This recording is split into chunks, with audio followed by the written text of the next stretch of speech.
Praise the Lord. Praise the Lord, everyone. எல்லாரும் நல்லா இருக்கிறீங்க, நான் நம்புறேன், நான் விசுவாசிக்கிறேன். I hope everyone is doing well. இன்னைக்கு ஒரு சின்ன காரியத்தை உங்க இடத்துல பகிர்ந்து கொள்ள வந்திருக்கிறேன். And today I would like to share a few things with you. ஏசாயா Isaiah 54 அதிகாரம் chapter 54, 17வது வசனத்துல சொல்லப்பட்டிருக்குது. verse 17 says, உனக்கு விரோதமாய் உருவாக்கப்படும் எந்த ஆயுதமும் வாய்க்காதே போ. No weapon shall stand against you will prevail. உங்களுக்கு விரோதமாக அநேக காரியங்கள் எழும்பிட்டு இருக்குதா? Is anything that is standing against you? வேலை இடத்துல உங்களுக்கு விரோதமா காரியம் எழும்புதா? Is anything that is standing against you in your job? பிசினஸ்ல இருக்குதா?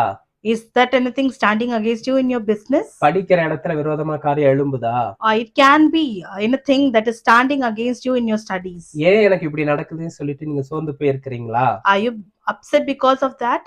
ஆண்டவர் இன்னைக்கு உங்களை பார்த்து தான் சொல்றாரு. Today God is saying to you, மகளே, மகனே, my daughter,